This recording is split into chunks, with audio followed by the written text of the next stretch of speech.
Hello and welcome to MySecurity TV, our Tech and Sec Weekly. This is our Tuesday afternoon edition with MySecurity Media, and we're also going to be joined today. My name is Chris Covage. I'm the Executive Editor with MySecurity Media, and we're going to be looking at sort of the big infrastructure technology, and then we're going to move down into the micro sensors and wearable technology in these two interviews today.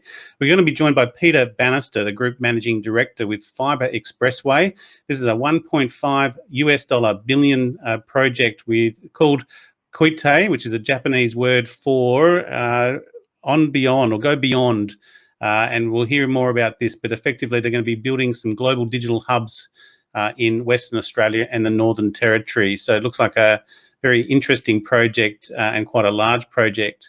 Then we're going to be looking at micro wearable sensors, these tiny med tech sensors that are designed to save lives. We're going to be joined by Mark Kendall, who is an inventor, but he's also heads up Wear on Optimo, and he's also with the Australian National University. And I've got some notes on Wear Optimo. It's one of the first sort of cutouts, and they're heading into a $30 million production line for these wearables to be mass produced. So again, that's going to be in Queensland. So very Australian focused today, but some very good technology stories coming out of Australia.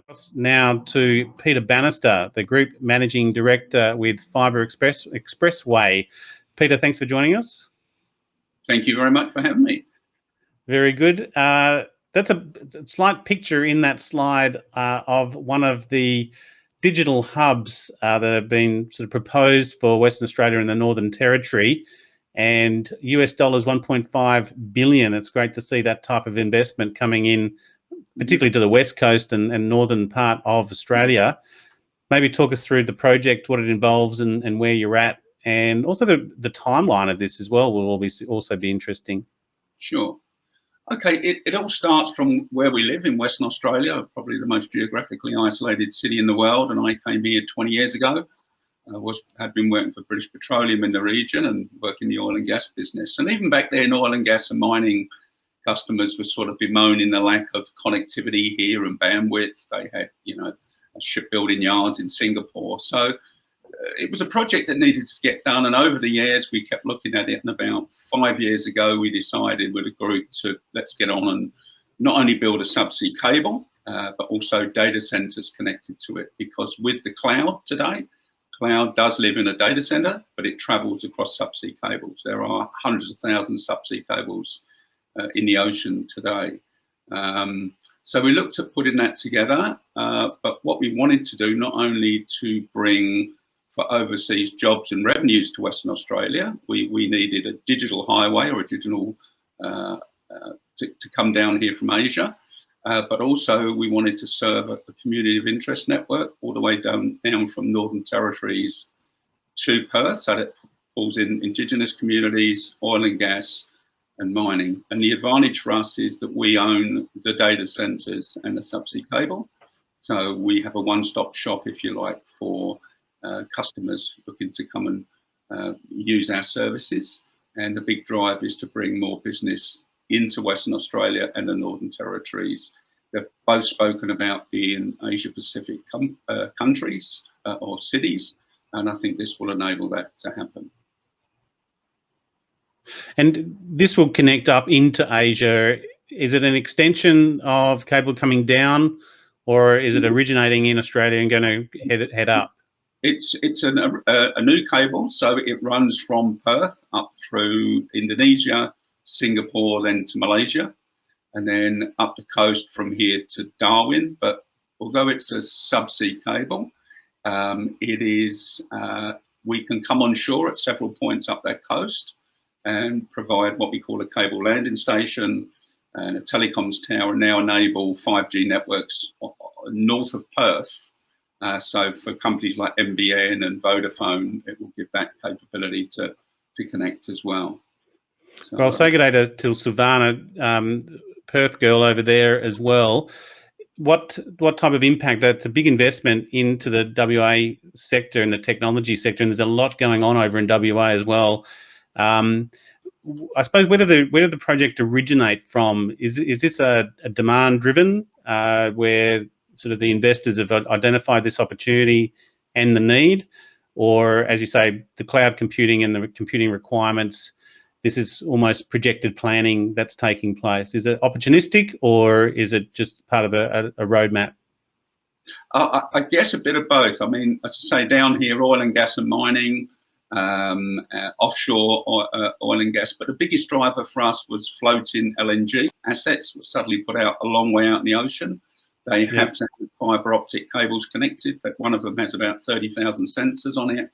They'll pull off 4 terabytes of data a day. You can't do that over a satellite link. So fibre was at last, you know, the thing we had to do. I built these in the UK, North Sea and Gulf of Mexico for BP. And if BP probably existed here as a full business, they would have built this years ago. They fund it as well. But subsea cables tend to get funded by global financial institutions. So that's where we're out looking for the $1.5 billion at the moment. There's a split between that and the data center build. Okay. And they, sorry, what was that last bit? I'm sorry, Peter. But to say it is all one project. The data centers and the subsea cable is Project Koete, which is the one thing. Got it. And maybe just talk us through the name Koete and the selection of that name. We had a brief pre-interview, but yeah, just talk us through the sort of background and the thinking of that. At least you've pronounced it perfectly. A lot of people can't quite get the. I spent a lot of my time working for British Petroleum running data centers in Tokyo. We had a large merchant bank back in the day, so big trading floor environments. And we were trying to look at this project we kept saying we want to go beyond. We just don't want to put a subsea cable in and put that. We want something that can service the whole needs of Northern Territories and Western Australia. And the Japanese have a unique ability to find one word that means almost a sentence. So to go beyond is the word koete. It's Japanese to go beyond. Now, the English people involved and the French people say, why don't you use one of our words? And I said, well, there isn't a single word in our language that does it. So that's where Project Koete comes from. And it means to go beyond. And the Tier 4 data centers, we were just joined last week or the week before. I think I'm doing so many interviews, but Macquarie Government and their new data center in Canberra.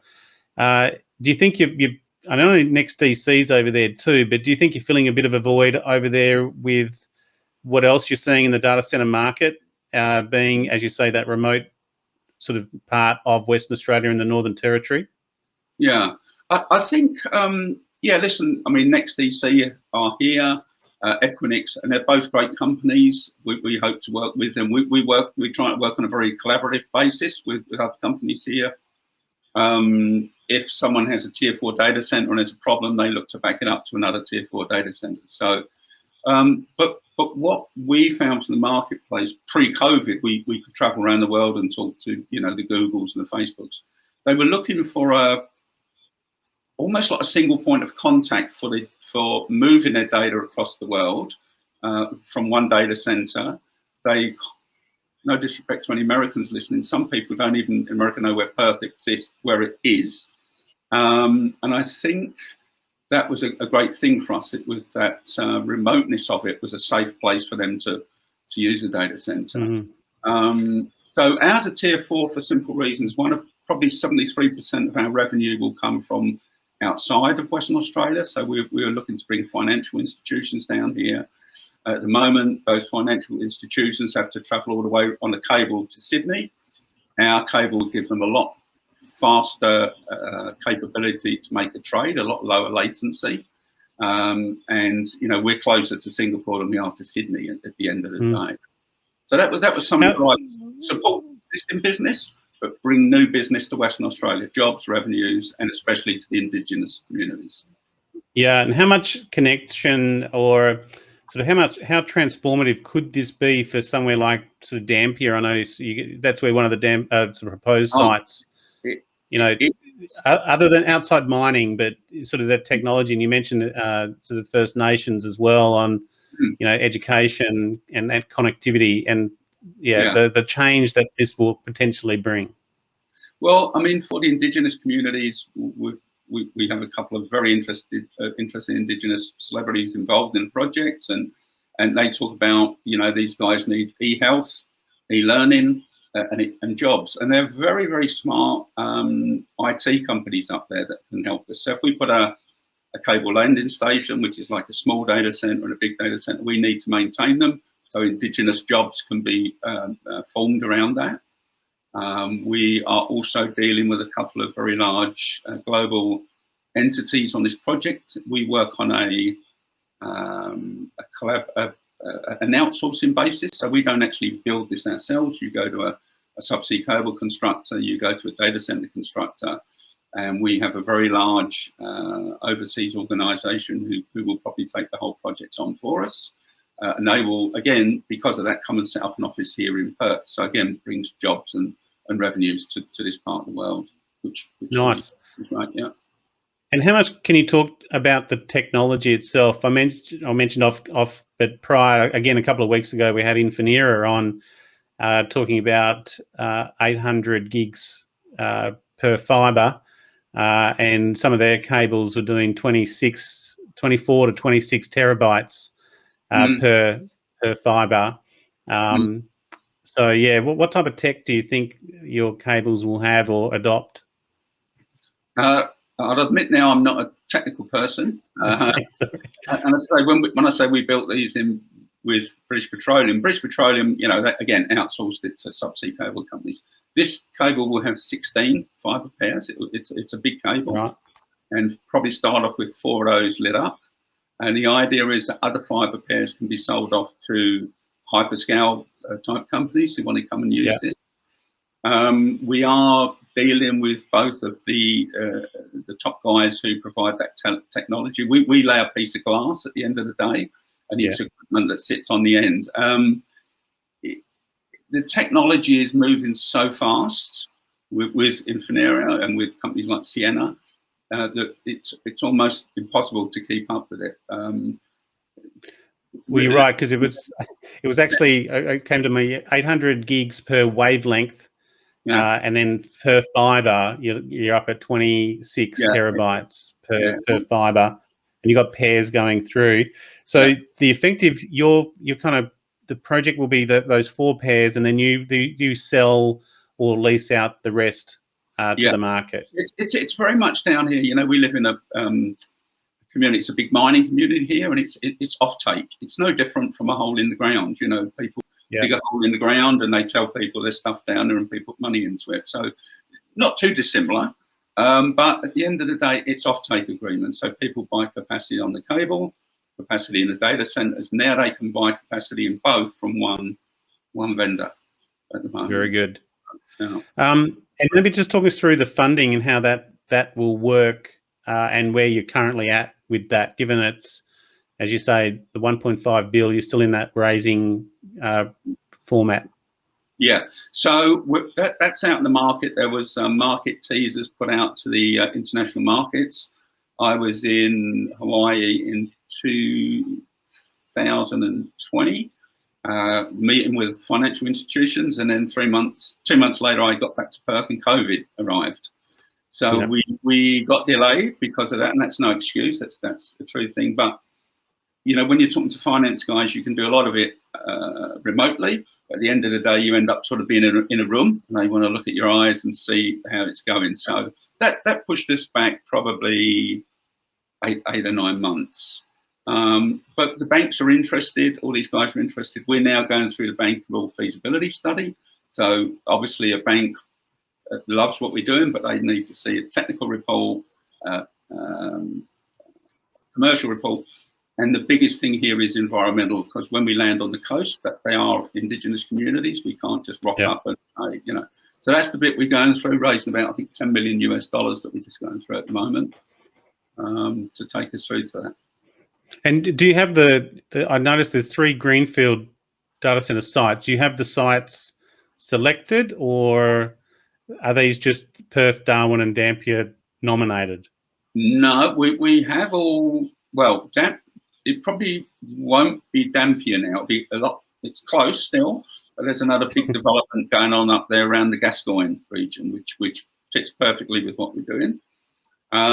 We have a site in our mind for Perth, and we have certainly have Northern Territories and WA government. Both have been very supportive on this. I presented this to Premier McGowan before he was in power, and said, "Come back and tell me." And we've kept him informed, and as you know, the result over here recently. Northern Territory government are very enthusiastic.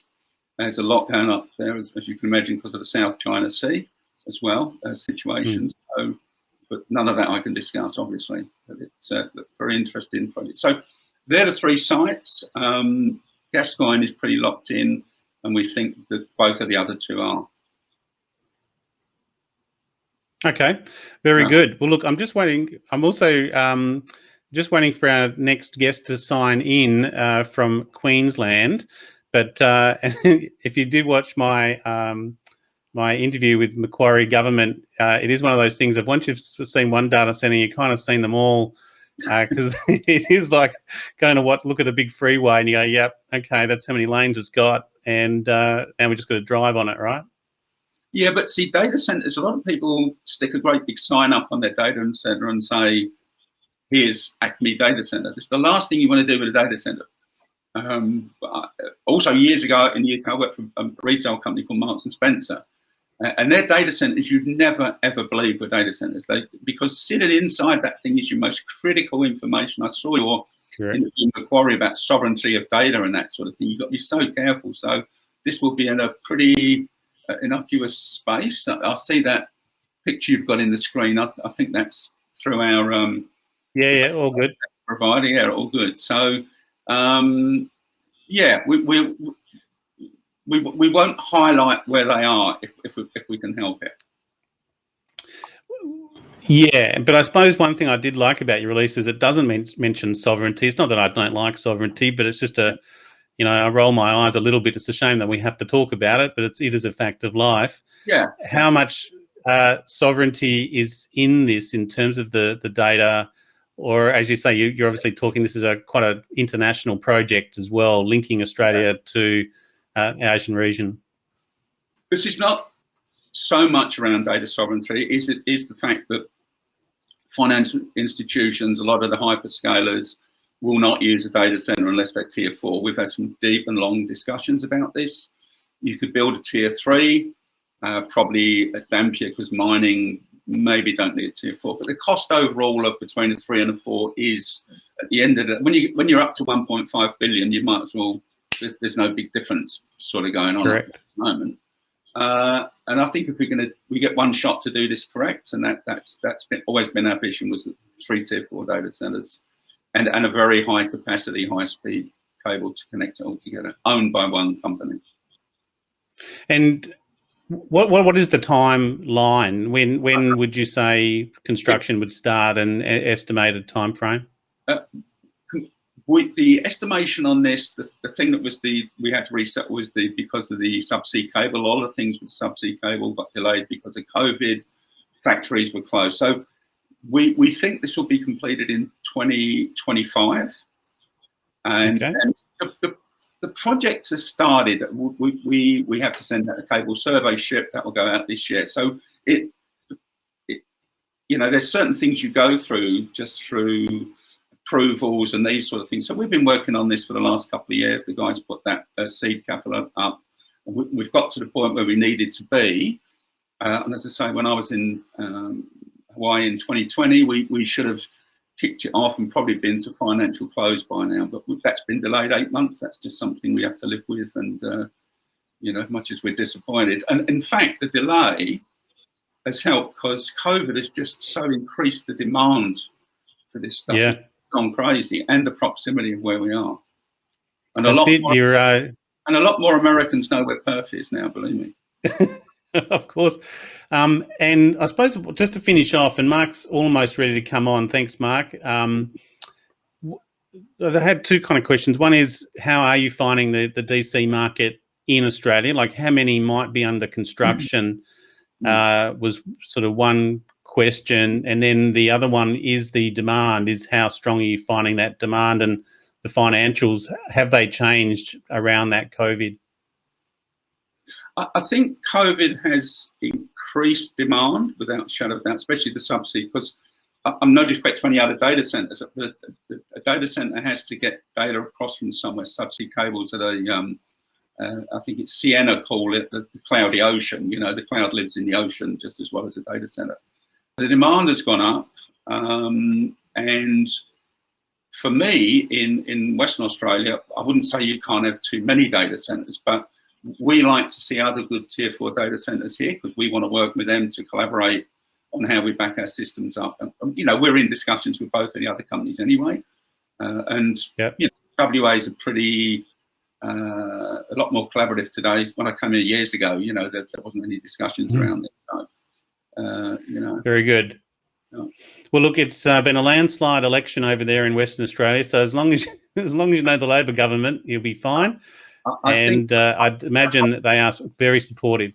Yeah, I think our project actually contributed to that, but I don't want to go into that too much. Of course, they would have used it for sure. And as Silvana said, lots of investment funds here in Perth right now. Peter, are you considering private equity? I think this is mainly private equity, isn't it? The upfront stuff has been so far. The stuff that will come in for the the 1.5 billion will come from global institutions and financial banks and that. But there are some individuals we're talking to who could quite individually put in 1.5 billion to do this. Yeah. Well, there's a couple in WA alone. Yeah. Well, never heard of them. Very good. Well, look, we'll keep it at that. Considering we are live, we don't want to get ourselves into trouble. Silvana, thank you very much for your comments and monitoring on that. And obviously, there's a lot of interest there in Western Australia, and there will be in WA, Northern Territory as well.